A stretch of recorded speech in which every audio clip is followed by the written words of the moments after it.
Hi, my name is Brett Linkletter, CEO and co-founder of Misfit Media, a restaurant marketing agency, and Dineline, a lead generating and sales converting software tool built just for restaurants. Right now, you're listening to our podcast, Restaurant Misfits, where we'll discuss all things related to restaurant marketing, management, and everything else in between growing a restaurant business. Scaling a restaurant today takes much more than having grit and hustle. In this age, it's about utilizing the latest technologies available, consistently educating yourself on new platforms and trends, and having a deep understanding of how this industry is so rapidly changing. This podcast is dedicated to keeping you up to speed with the latest and greatest through interviewing the biggest and best in the restaurant industry. Additionally, this podcast is also brought to you in collaboration with Total Food Service. For over 30 years, Total Food Service has provided the restaurant and food service industry with exclusive interviews to the latest news on products, trends, associations, and events. You can sign up for a free monthly subscription by visiting totalfood.com today. And from all the misfits over here, we hope you enjoy the show. In this episode, I interview Ethan Falk, who's the CEO of Virtual Restaurant Group. Virtual Restaurant Group is a new organization that helps restaurants boost profitability by adding a turnkey virtual restaurant within their four walls. Virtual restaurants are growing like crazy, and Ethan actually was one of the first to create one of LA's very first ghost kitchens, as we also call it. Right? We had a really incredible conversation about the opportunities to create a virtual restaurant, the opportunities in the industry in general, and really what is to be happening and to be expected this year with virtual restaurants. Again, this industry is growing like crazy, and if you're a restaurateur who's looking for additional ways to boost profitability, stay tuned because you're going to love this episode. Hey everyone, I'm sitting right now with Ethan Falk. He's the CEO of Virtual Restaurant Group. Ethan, how you doing? I'm doing awesome. Super excited to be here, Brett. Big fan of yours. Follow your stuff on Instagram and see your ads consistently on Facebook. And I think you're doing a great job, and it's super exciting to be here. So thank you. Thank you. Actually, it's been a while since we've been running ads. So we just started about a couple of weeks ago. Glad to see you're already seeing them again. I obviously, as you know, love advertising. It's really at the core of what I do. But anyway, let's talk about you, though. You have a very interesting background. Why don't you tell everyone who's just kind of learning about you for the first time what it is that you do, what is Virtual Restaurant Group, and how did you get into this to start with? Yeah, a little bit about myself. So about 3 years ago or so, best friend of mine, we're sitting on the couch. And we're going, Jesus Christ, Los Angeles has no good late night options. So are you from LA, Brett? Yeah, I actually live in Venice Beach. All right. Yeah, we're very close. So yeah, there's very few options. At least back in 2017, there was Mel's, Swingers Diner, and then you have Jack in the Box and fast food options. And that's after 10 p.m. And so we're sitting down on the couch going, what can we do? And so we conceptualized what we called Midnight Munchies. And his family owned a catering company and had a kitchen commissary in Inglewood, right next to where the new Rams Stadium is. So SoFi Stadium, right on Prairie and Century Boulevard. Cool. So I said, Lon, what do you think about utilizing your parents' kitchen during the after hours after they're no longer there? And we operate on these third-party delivery platforms. It was pretty brand new to the scene. So Postmates, DoorDash, Grubhub, so on and so forth.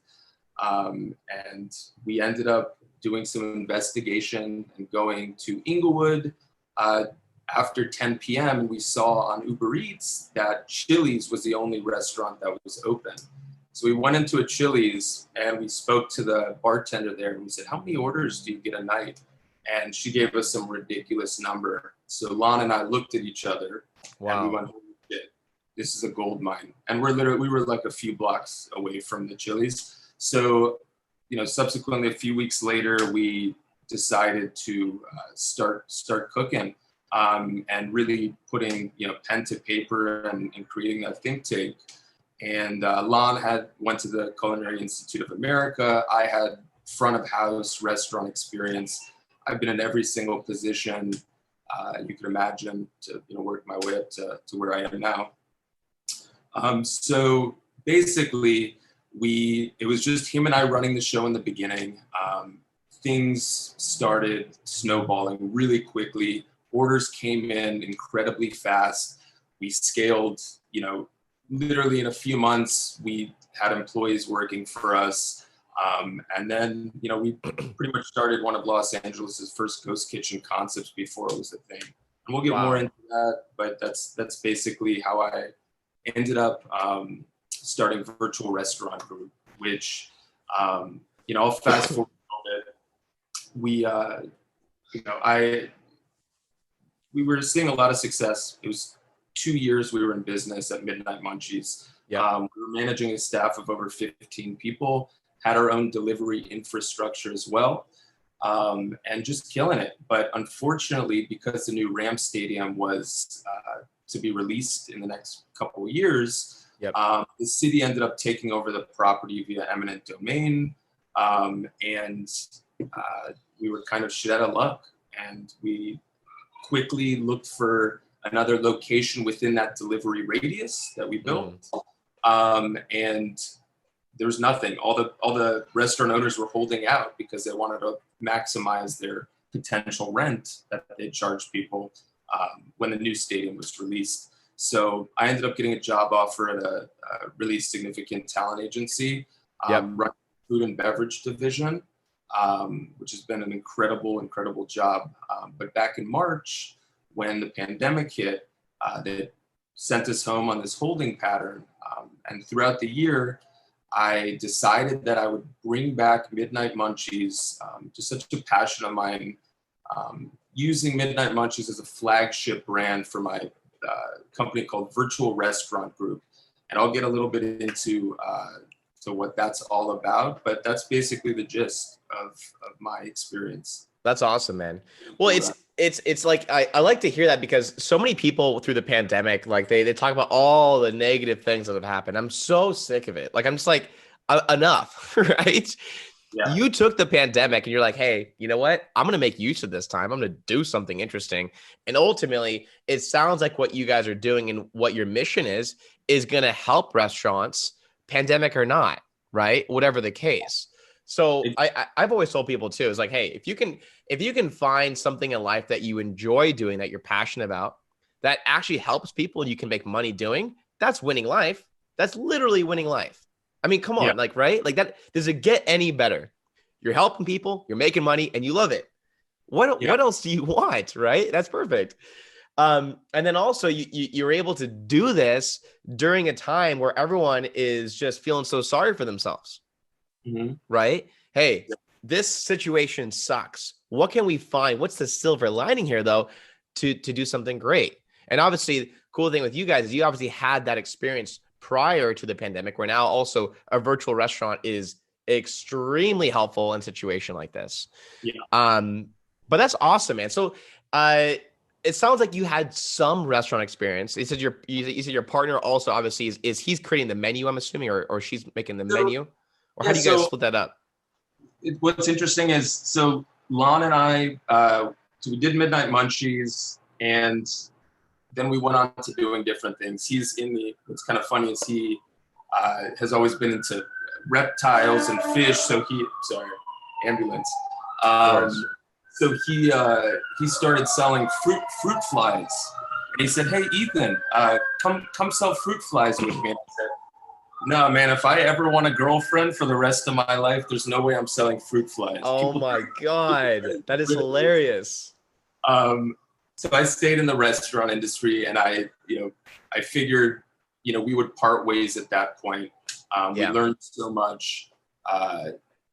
And so I started developing Virtual Restaurant Group, where not only was I going to do Munchies, but I developed 4 other concepts as well, created a business plan, ended up shopping it to investors and landed a pretty significant investment.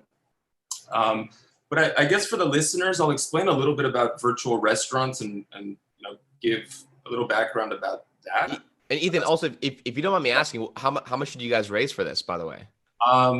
It's sort of a not I can't really give you a figure, but it's a significant amount. First round, it's sort of family friends investment. Got it. And we're looking to do a Series A as things start to scale a bit more. That's amazing. Yeah. Well, the reason I bring this up is I just want people to realize how big of an opportunity this is. For instance, I spoke to, you're familiar with Ordermark, obviously, I'm assuming, right? Oh, yeah. Yeah. So they launched NextBite, and don't quote me on this, but I believe they raised something like 100 million specifically for that. 120. Okay, exactly. So the reason I bring this up is to put it in perspective, because obviously we know in the restaurant space, and in full transparency, a lot of restaurateurs I speak to, they're amazing people, but a lot of them are somewhat resistant to some of these new technologies and these new trends happening. Yeah. And the reason I bring this up is to let them know, all listeners understanding just how big this virtual restaurant concept idea is. When that kind of investor money goes behind it, these people know what the hell they're doing. Exactly. So I want everyone to really pay attention to what you're about to say, because this is important stuff that I always tell my clients about all the time too. I have probably at this point over 30 concepts that we're working with that also have virtual concepts under their brand. So I'm well aware of it. I want my clients to be more well aware of it and understand just how big this is. But yeah, sorry with that. Let's continue. No, absolutely. This, the pandemic, we were headed in this direction. The pandemic sped things up about 10 years. Yeah. I mean, off-premise delivery services have been slowly snowballing and getting larger and larger, but this has catapulted things to another level. It's the renaissance, if you will, where, we're starting to see a bunch of these brands popping up, and restaurant owners are starting to wake up to it, but they don't quite realize this, this gold mine that they're sitting on. So I'll explain a little bit about what virtual restaurants are and sort of what we do as a company.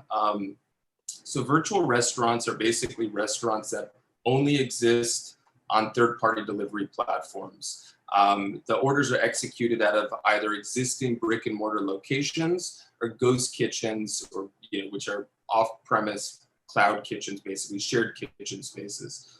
And so what we do at Virtual Restaurant Group, similar to NextBite and VDC, a couple of our competitors, is we license out our fully branded delivery-only concepts to existing restaurant owners that are looking to add additional revenue to their current operation. So, Brett, if you were running a restaurant called Brett's Burger Shop, and you had cheese on the line and caramelized onions and red peppers, let's say, we can do a spin-off concept and do a grilled cheese concept, right? Yeah. So you're now cooking your burger concept and now a grilled cheese concept that you're generating money for. Very minimal disruption to your current operation, and now you've just found a way to generate supplemental revenue to your existing business. So to me, it's a no-brainer. It's like, why wouldn't restaurant owners think about doing this? Totally. And many people ask me, well, why would I work with you? Why can't I just start my own? And what I would say to them, or what I do say to them, is you should. There's no reason you shouldn't. But what we do at VRG is we take care of all the branding, all the marketing, photography, social media maintenance. We also provide the technology needed to operate your virtual restaurants. So you could be operating 5 different concepts at your location. At Midnight Munchies, what we had was, it was a mess in the beginning. This was sort of the beginning embryonic stages of managing third-party delivery orders. So we had 5 tablets, right, running with Grubhub, DoorDash, Postmates, Uber Eats. Yeah. E24, I think, at the time. And you'd have an order coming into one, you'd click accept and print, and sometimes it wouldn't print to the kitchen, and then 3 other orders would be coming in, so you'd be juggling 5 different tablets. Yeah. So we ended up using a third-party delivery aggregation technology. We actually used Ordermark, which was awesome for us. Yeah, and it helps streamline everything. But for sure. at VRG, we partnered with an amazing company, one that I'm so proud of. It's called Cubo. And Cubo is a company based out of Canada, just a wonderful energy, wonderful people. And so we're providing that technology 100% for free for our clients. So basically they could operate 5 different concepts. The orders come into one singular tablet and print to one printer, kitchen printer. We provide all of that hardware free of cost, which is an awesome perk. How do you spell that? Is it Cubo, you said? Cubo, C-U-B-O-H. C-U-B-O-H. Interesting. Mm-hmm. Interesting. They're up and coming. It's just like, it's so interesting what's happening in the restaurant space. And the thing about it, I've always been like shocked is that like this industry is moving so quick. And again, restaurateurs are still so resistant to these changes. And like you just said yourself, the pandemic just accelerated this. I mean, just insane, right? Like people are expecting that they can order anything and everything online now. And I think for you guys, what you're doing is you're riding a really big trend. And that's why, again, I wanted to make sure everyone is well aware of how big this trend is. As far as working with you guys, Ethan, is it, I saw on your guys' site, it's join for free, right? So you can literally start for free. There's no upfront cost. 100% free. And another thing that we offer that I think it definitely separates us from our competition. I knocked on so many doors at Cisco. It took me weeks and weeks to get to the right person. Yeah. And we launched a exclusive deal with them. So for our brands and for the SKUs that we need for our restaurant partners to fulfill our recipes, those particular SKUs are priced at a preset price for us. So that means if you were running a restaurant and you were getting a case of onions for, let's say, $30 from Cisco, potentially, and you know, we have a set price at $25 a case. Now your price point on your case of onions changes to $25. Wow. So now you're leveraging you know, your new supply chain or supply pricing to boost your profitability on your own brick and mortar. So that's something that we're super proud of achieving, something that our competition doesn't do. That's huge. It's a game changer. So I'm super excited about that. That's amazing. Damn, that's a huge benefit. No, seriously, because I think right now, I think one of the biggest things I always hear is the biggest issue right now with restaurants is staffing, right? It's very tough to find good people to hire right now. Yep. Extremely hard. And food costs are going up, right? Obviously. So yeah, man, that's awesome. I love that. You said you were kind of knocking on door to door to make that happen. How long did it take you to make that thing happen? That partnership with Cisco? You know what's interesting is these food distributors, they make it easy to talk to a rep, and the reps will call you and incessantly to try to get to land an account. But if you're not a restaurant itself, like if you're not a restaurant with a particular location, they're not going to give you the time of day. So I had to hit up every single executive on LinkedIn. Finally, one hit. I mean, I had to keep following up, and finally one thing led to another, and I got in touch with one of the heads of the Western territory, and he helped catapult things, which is super beneficial to the company. That's huge. Yeah. That's huge, man. I love that. What for you guys as far as expansion? How many restaurants are you guys currently working with? It's a great question. I'll be totally transparent with you. So we actually we just launched. We have 3 restaurants in the process of signing up. One's onboarding currently, and we're rolling this out pretty quickly. I have a ton of incoming interest, and you know, we want to do this organically. We don't want to over expand. We think a lot of our competitors, they have 20 different concepts. Yeah. And they've signed on so many restaurants. So the quality, we see the issue with the industry right now is there's an abundance of virtual brands saturating the space with very little quality. I reached out to one of my competitors' restaurants in Florida, Yep. and he was running a burger concept. And I wanted to, hear about his experience and what he was doing. He said, "Oh, screw them. I'm going to cook burgers the way I want to cook them. And they could market for me," and, so on and so forth. So he was deviating from the recipe that he apparently said it was disastrous. And it's just those little things, we're being cognizant of as we scale and expand. We want to partner with the right restaurants, with the right people, and also make sure that they're properly vetted before we sign them onto our group. For sure. How do you guys ensure quality? It's a great question. So, Yelp reviews are super important. So we'll go into an existing restaurant's Yelp and see what they're doing. Another thing is, I think you have a gauge. Being a past restaurant owner, is you understand what a quality restaurant looks like. Their kitchen's clean. Their staff is well trained. A lot of it is monitoring their Grubhub, Postmates, Uber Eats reviews. So if we're working with a client and they have 2 stars, we're not reluctant to drop them from our system. We look at it as we do a lot for our restaurant partners on the marketing side. We put a lot of money into social media marketing. We pay for advertisements. Like I said, we pay for Cubo technology. There's a ton of stuff we do in terms of working for a client that, if they're not going to perform to our standards, we're more than happy to cut that revenue share. And what's your guys' revenue share of this? So obviously someone can start for free. How does your guys' business model work? Yeah, it's a great question. So what's really beneficial to a restaurant owner that's looking to add a virtual restaurant is you're already paying for your staff. You're already paying for your lights to be on.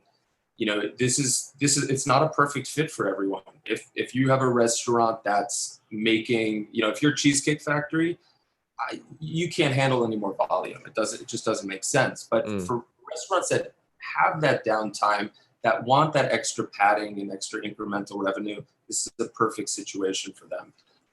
So to your question, our revenue sharing agreement is, we do a 60-40 split. It's super simple. Out of that 40% that VRG takes, we pay for all delivery fees. So that means the 30% that Uber charges or Postmates charges, we take care of that. So really, at the end of the day, we get about a 10% cut. It's that simple. Out of that 10%, like I said, we provide the technology, the marketing, the branding, so on and so forth. The headache that most restaurant owners don't even want to deal with. For sure. Out of that 60% that that the restaurant owner receives, the only thing that they're paying for is about a 25% food cost. So, yes, they're adding additional, a minimal amount of additional SKUs, but they're adding some additional SKUs, and their food cost, we have priced it around 25%. So really, the profitability, we're looking anywhere from about a 25 to 35% income for the restaurant partners. Really? Yeah. That's killer, man. If you guys are getting that kind of margin, that's insane.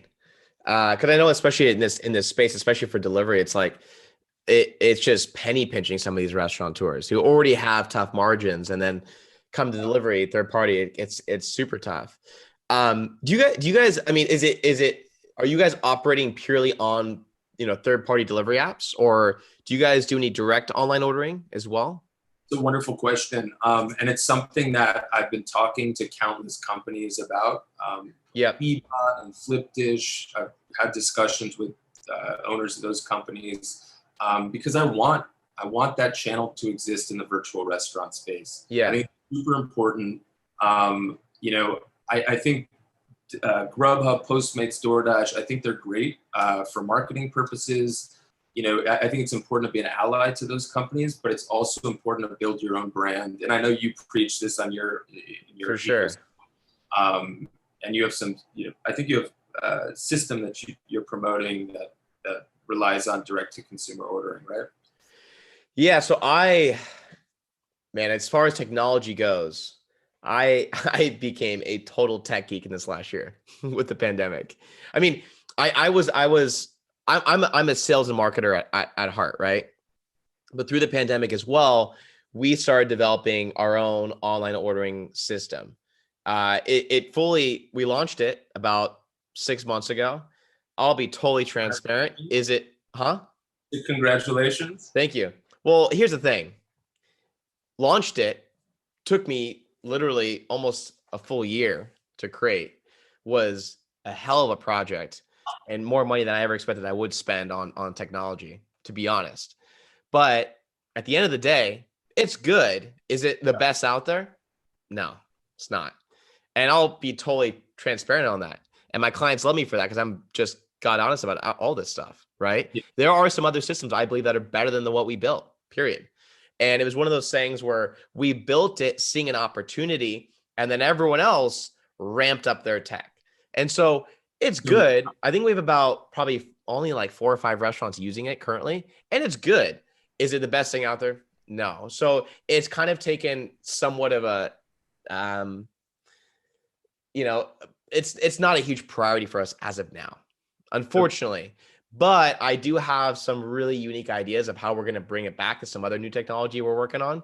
So it won't be completely trashed. It will come back really strong in probably about 4 months, which I'm sure you'll see. So we're excited. Awesome. But yeah, man, I think the reason we started building it is because I saw, the third-party apps just take over, right? And restaurateurs, it's like they're kind of scared because they're like, all right, I know I need to do this. I need that system because it brings in revenue, but they're just killing me on profits. So like, I thought there was an opportunity, and there still is an opportunity for direct online ordering. But I think that brings me to the next question I have for you is as far as restaurant marketing goes, because what I think third-party delivery apps are great for is that they provide that marketing, is that they provide the infrastructure and the technology and the systems that restaurateurs just honestly don't know how to use or manage, right? It's a great resource for that. Going back to order mark, I was speaking with Alex Cantor about this on another podcast episode we had, and he was like, dude, the thing about it is like there's so many components that go into an online order happening, and most restaurateurs can't figure it all out. There's the marketing, there's the online ordering system that's optimized for conversions, there's the menu mapping of that and how to create the UI and UX to make it look good, right? Then there's the delivery person. If a restaurateur is going to do this all on their own, there's a lot of components. How do we drive that traffic? How do we do the delivery? All this kind of stuff. So, it's kind of a toss up on like what you got to do. But going to direct online ordering, I think if you can figure it out, and again, if you can figure out your marketing, you got a pretty powerful weapon for success. I mean, it's, you know what I mean? So, sorry to interrupt. Go ahead. Yeah. So what I've been doing is, as throughout the past years, figuring out the economics of direct to consumer ordering. Reached out to Bbot, like I said. We were working on something. And I think in the virtual restaurant space, at least what we're doing and what we're looking to do is roll out a 2-phase model.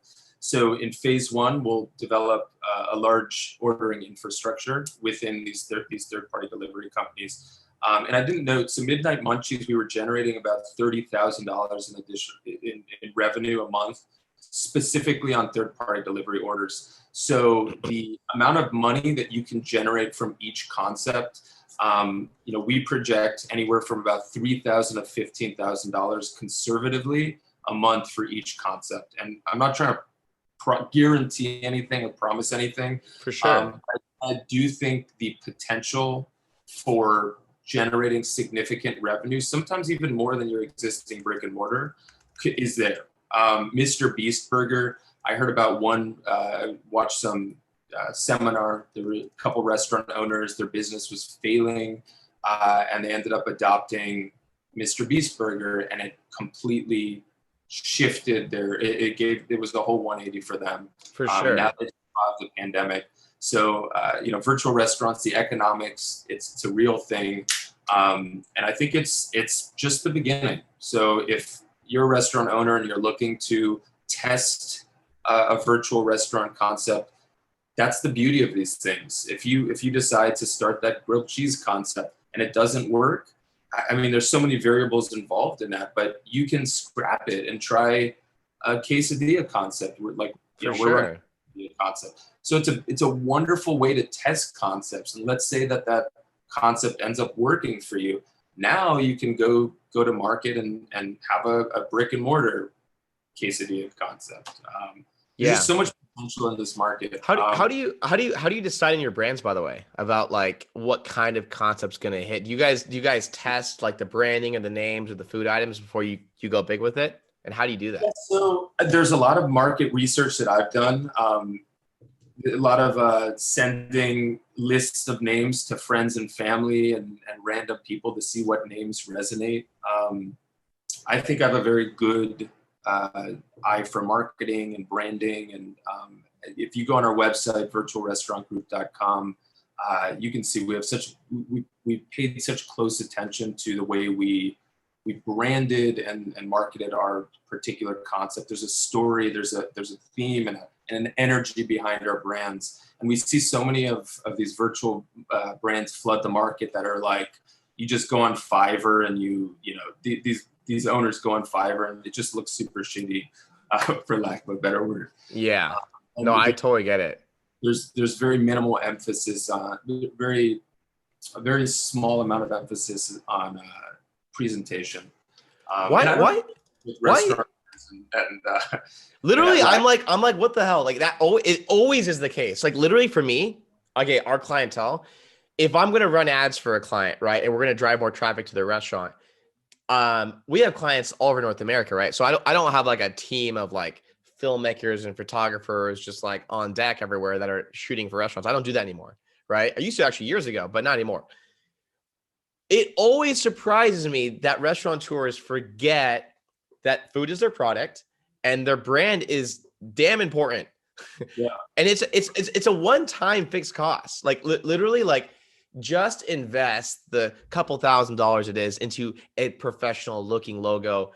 Just invest that into some proper branding on your packaging, because that goes so far. It blows my mind how many restaurateurs forget about this. Like, I'm like, dude, your product looks terrible. Maybe it tastes delicious, but the presentation and delivery looks like dog shit. You got to fix that. You got to better that. That is your product. Why does Apple invest in all their beautiful products and packaging? Because it matters. It matters so much. 100%, man. I'm with you. And but that also gives, if you think about it, it gives you and I both, entrepreneurs who want to help restaurants. I mean, I started Virtual Restaurant Group because I knew I could help. This was during the pandemic when restaurants, literally delivery was the only lifeline, keeping restaurants afloat. And we wanted to add that value. At the time I didn't have the investment. I wasn't at that stage that I could help. But now we've reached a point where, this summer, I think there's been a reinvigoration. People are going back to restaurants. They're enjoying the social elements of going out and dining. Yeah. But what's beautiful about the silver lining of it all is, some of these baby boomers, they've realized that food exists on their phones now. They could go on Grubhub and Postmates. That education has been, forced upon them. So this summer we might see a little bit of a dip in delivery orders. But back when fall hits, when people are home, things are, it's colder outside. We're going to see an influx of delivery orders once again. And this industry it's changed forever. For sure. But to your point about $120 million to order mark, you could bet that particular investment firm did some studying about the industry. For sure. Saw the trends and metrics. Did you see that the LA is announcing that they've reinstated the mask mandate as of this Saturday? I know, man. It's crazy. So I mean, any LA restaurants, so I'm sure going to be pushing delivery hard again. Yeah. I mean, And who I knows can't, how long it's gonna last? We I don't can't know. believe it. I can't. Maybe I'll go back to Miami. This is wild. This is, Yeah. um, anyway, so let's talk about restaurant marketing a little bit because I know you said that's something that you guys do invest in for your clientele and are looking to. How do you guys do your marketing with your clientele? How does that work? Yeah. So there's a few different channels. One of which on these third-party delivery apps, you have the opportunity to pay them more, right? So Yeah, there's different tiers. So on Uber Eats, for example, let's say it's 30%. You can pay that full cost, and now you'll be pictured at the very top, right? That top banner on Uber Eats. They'll start, sliding that slider graphic, and now your virtual restaurant will pop up because we're paying that 30% on our end, right? yeah, So that's an element of the marketing and branding we're doing. It's just the position on the page. I think that's super important, to not get lost in the mix, right? for sure. Secondly, we're working with some incredible graphic designers and marketing. We have a in-house marketing team that takes care of the design. Like I said, on our website, you could see. I mean, we just place an emphasis on the presentation and making sure everything is clean. We have Are you guys like running ads on like an individual location level that. for That's restaurants? I was going to get to that. So we're also working with a company called Targetable, and what they do is they target the exact demographic that we need, particularly in your delivery radius. So once you have your virtual restaurant running, we spend our marketing dollars on advertising to your delivery radius clientele to grow your business. Yep, Because if you don't succeed, we don't succeed. It's a very symbiotic relationship that for we have. sure, for We're working sure. for you, and ultimately it helps us both in the long run. 100%. Yeah, a lot of social media and just And continue. what about you guys? What's your plan of growth? How do what's your acquisition plan? Yeah, that's a great question. So, like I said before, we want to scale organically and reinvest money back into the company as we start to grow. Down the line, we look to seek larger investment, hopefully $120 million or more, Yeah. to expand and possibly just branch out and have our brands become very well-known brands. Something that we're looking to do as well is we'd like to partner with celebrities. We've had some discussions Yep. here and there with people well connected to certain celebrities, because we do see that as a huge game changer in this space. For We've seen sure. Mr. Beast Burger. I think who knows if the celebrity brand concept will actually continue to work. With your connections from your former job too, I'm assuming you got some connections there, right? On the celebrity I side. mean, we'll see. I think there's other outlets, but absolutely, it's definitely something on the table. Is looking to partner with the right faces and the right people with the right brand equity. I was confused. Like, okay, so I've seen Mr. Beast Burger. I've seen Tyga Bites, which is another one that's blown up.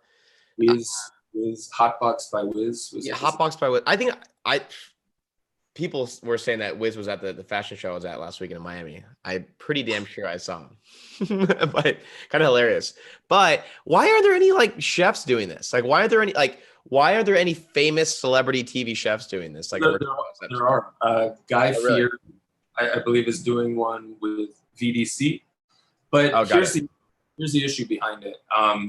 Let's say Gordon Ramsay, just to throw out a name, Yeah, teams with a random restaurant in I don't know, Dallas, and that restaurant somehow doesn't cook the food well. yeah. Brand, it just shit food. Now Gordon Ramsay's name is tarnished. So I think there's an element of your reputation being spoiled. But Got it. Yeah, I guess so. But I just like I would imagine like if you could ensure quality, and you could make it work, I would just imagine like, damn, and this has got to be good. I'd imagine the orders would come flying through, and I'd imagine these chefs would be able to come up with some kind of virtual concept that would be really damn good. I don't know, whatever. Yeah. Um, I'm with you. yeah, And we might see that 100%. coming years. I think we'll start to see their own restaurants pop up on Uber Eats and Postmates. I would assume they would do more so of a they would have more control. So they would enter a, they would start a little thing in a cloud kitchen and have their hands on it a little bit more. Yeah. Sort of what like SB is doing. For sure. Burger and Crispy Rice and yeah. Brands. I think I've had Crispy Rice a few times. It's okay. I'm not too impressed, to be honest. Yeah. I don't know. A lot of people like it. It's blowing up. Maybe I just had a few bad runs. I can't get the rice to be crispy. Literally, like it's never crispy for me. It's like soft. I'm like, isn't it supposed to be crispy? Sugar fish, right? I don't know what it is. So Ethan, for you in general, it sounds like you've had this journey over this last year, which is fantastic to see, man. And congrats on everything so far. I know exactly what it takes to take a brand from the ground up, and it is brutal. People don't understand. I mean, you lose your life. You lose your life, literally. You totally lose your life. Any moment, you want to watch Netflix and stream a whole season of something. You can't do that because your mind is thinking about the business, and you're just all in this perpetual state of I always joke. I actually did that. I'm on TikTok now, and I posted a TikTok about this. I actually love TikTok, and I would say for you guys also, dude, TikTok would be probably epic for your brands, legit, because you guys have the kind of viral brand approach. I actually posted TikTok about this, but it was like, people always say they don't have time, but then they'll put a whole weekend into watching a whole season on Netflix, but they won't read a book for an hour, right? And this video went viral because it makes so much sense.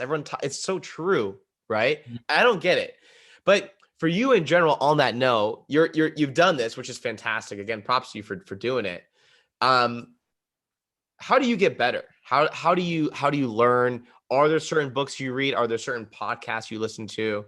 Are there certain people you look up to that you learn from? Any kind of coaches you've worked with, things like that? How do you get better? Yeah, so it's an amazing question. I think this past year, it really put things into perspective for me. I had never used LinkedIn before, really. Like I was never active on LinkedIn. I didn't need to be. Yeah. And I started reaching out to every single person, targeting every single person I could that knew about the virtual restaurant space, that, the CEOs of all these big companies that raised, 40 million in investment. And I'm consistently doing it. I'm picking their brains. I'm, one connection leads to another connection. A particular member of my team was someone I met on LinkedIn who, we connected, and it was so refreshing to see that if you have drive and you have a vision and, you believe in yourself and believe in your, it sounds cliche as hell, but if you believe in your project, people are willing to help. They're willing to find a way to work with you. So I think this is something that's ongoing. It's finding those people that could help mentor you and guide you. And if you learn just one little thing that could shift your thinking and create this paradigm in your head, that that little thing could set you apart and and catapult you to the next level. So it's just a journey, man. It's it's studying the market. I went on YouTube videos. I learned how to do some marketing on Facebook Marketplace. I taught myself how to design things on Photoshop and Canva to help push my product. It's just a constant exploration. If you want to learn something, you just have to invest your time into it. And you can't, I'm a big fan of Kobe Bryant. He was my idol growing up, and that guy didn't half-ass anything. He went in 100% and more, 120%. I think what he was saying, a good story that he had was he went into the gym at like 4 a.m. And someone said, "Why do you go in so early?" He goes, "Because those extra 2 hours in the gym add up. It exponentially, right?" So someone who's shot, 30,000 shots, here's Kobe who shot 60,000 shots, so he's already ahead of the game. For sure. I mean, it applies to every industry, I would say, and every creative project that you embark on. So. Oh, 100%. I had a mentor of mine tell me, he's like, what people forget about is learning actually is a skill set too. Like learning how to learn, right? Like everyone learns a different way. Some people are more visual learners. Some people are more auditory learners. You got to know how you learn, and then you got to know like where to find the resources to learn, right? Right. Like, and then the other thing is like you were able to figure out what you wanted to do through YouTube. But like I know for a lot of my friends that are big course creators, I used to have a course too I've sold. Now we offer for free through our platform, but you know, I've created a lot of courses myself, and some people I remember asking me in the past or asking other coaches in the past of like, well, can I just find this on YouTube? And a great answer I always mention to them, or I've heard from other people too, is like, well, yeah, a lot of these things can be found online. There are a lot of amazing free resources out there, but oftentimes you don't know what to search. You don't know even what to look for, right? So it's understanding like what is the goal, and then how can I reverse engineer it to get to that goal, and what do I need to know to achieve that goal, right? You don't know what you don't know, period. So just an interesting kind of thing to think about, which a lot of people just forget. So it sounds like, you know, you've been very resourceful. LinkedIn's been an awesome platform for you. I think a lot of people don't utilize LinkedIn as much as they should. Personally, I think that's cool that you are. It's an amazing platform. Like, what the hell? Why is no one thinking about it? And not no one, but a lot of people don't think about it. I have advice, just quick advice for anyone out there that, you know, Yeah. is lost and wants to find their niche. Reach out to people, build that connection. Say, you literally send a message to them today and say, hey, my name's Joe. I'd love to talk to you about X, Y, and Z. Do you have time to connect? Something that simple. And yeah, maybe out of 5 messages, you land one. Yeah. You hop on a phone call or a Zoom call with them. You see them face to face, and now you have a connection that could possibly lead to a job. You know, they're well connected to someone else who might be able to help you. There's For so sure. much opportunity that could come by just sending out a message. Oh yeah. And it you know, drives me crazy. I'm sure it drives you crazy. There's a ton of people that have this victim mentality in life where they, you know, they just assume things will come. And if they don't come, it's the system that's working against them. And Totally. you know, it maybe in some situations it is, and you know, and I feel very bad for those people. But in most situations, you can get what you want. Just have to be proactive about it. Yep. No, you are 100% right, and that couldn't be more true for people to hear, especially during this last year. Because I've seen so many people play the victim mentality, and I'm so over it. So thank you for saying that. What's like one common myth in your industry, being a virtual restaurant tour, let's call it? What's one common myth that you want to debunk right now? What's something that maybe you hear people say all the time that you'd like to just set the record straight on? Is there anything in particular?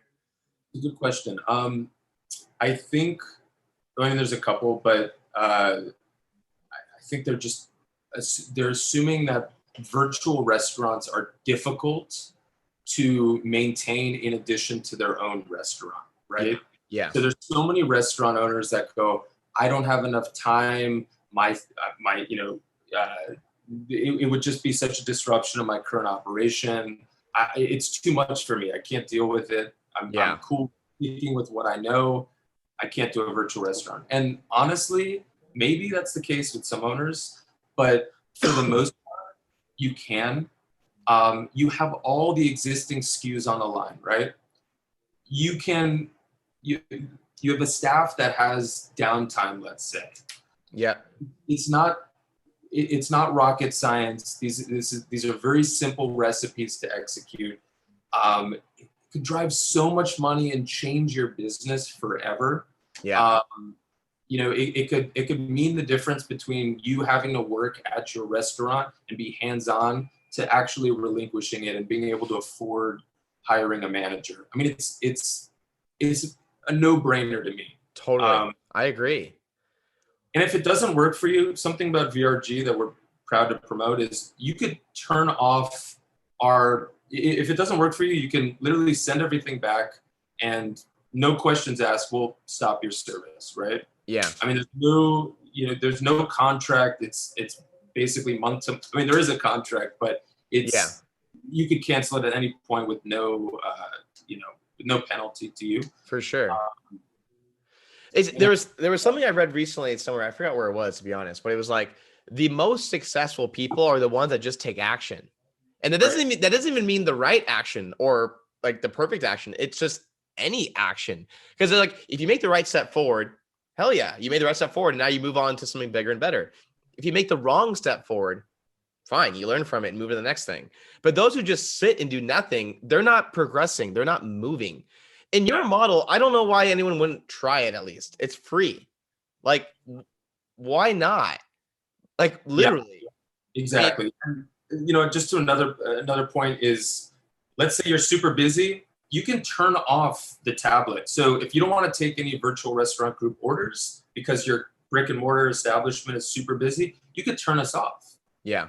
And then during the downtime, you turn us on and make money and get your staff to be more productive within the net hours. So for me, it's a win-win. I'm here to, the burden that we have as a marketing company, and something that I'm sure you experience, is not only do you have to educate the restaurant owner, it's not something they think they need, but you have to educate them that they do need it. Oh yeah. And then also educate them what the hell a virtual restaurant is. So that's the burden that I have. But, as long as the restaurant owner is open to listening and hearing about how the system works, 99% of the time, I think the restaurant owner will be super excited about what a VR concept could bring to their brick and mortar. Yeah. So, yeah. Well, I think in your guys' case, your pitch is so easy. Hey, what's the one thing holding you back from growing your business? I don't know, more customers. Okay, well, we solved that. And guess what? It's free. And you can turn off whenever you want. I mean, it's so simple to me, right? Well, and then I guess one last question for you then is if you could step into my shoes right now and ask yourself one question, what would that be? What would you like to maybe tell the audience that's listening?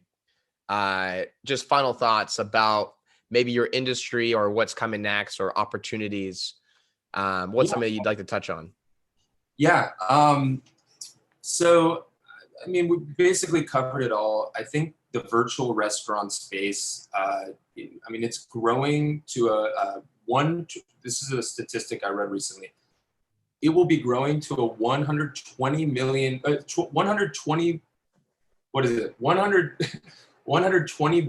dollars in the next 3 years. Jesus.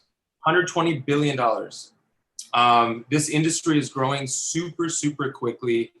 It's the renaissance for this particular category. And there's so much opportunity here for you to take your existing business and generate new streams of revenue for your current operation. Wow. It's totally free. Like I said, we provide the technology 100% free of charge. Wow. As well. I'm not trying to oversell my company here, but no, do it, man. Do it. Why not? We have that partnership with Cisco that can benefit your current brick and mortar operation. This is something that can change your business and help you achieve the goals that you want. And we're more than happy to help. If you want to hop on a phone call and just explore what the industry and have a discussion about it, I'd love to talk. Ethan, where can our listeners connect with you online? How do they get in contact with you? Yeah, absolutely. So please, I'd love for you to check out virtualrestaurantgroup.com. You can email me at info@virtualrestaurantgroup.com. Feel free to find me on Instagram, Ethan Falk. And that's basically my channels. Awesome, man. Well, hey, Ethan, thank you so much for your time today. This has been incredible. I'm sure our listeners got so much value out of this. I hope after this podcast episode that they're thinking about this stuff. At least I hope that they're interested in this stuff, because I'll be the first to tell you too, my clients who are using virtual restaurant concepts, it's helping, period. There is very little negative, in my opinion, to it. So again, thanks for your time today. Super excited about it. Hopefully this mask mandate doesn't last too long for us because I've been enjoying going out to restaurants. But hopefully I'll be seeing you around, man. And again, appreciate your time. Thank you so much, Brett. Really appreciate it. And hopefully we can connect soon. Absolutely, man. Cheers.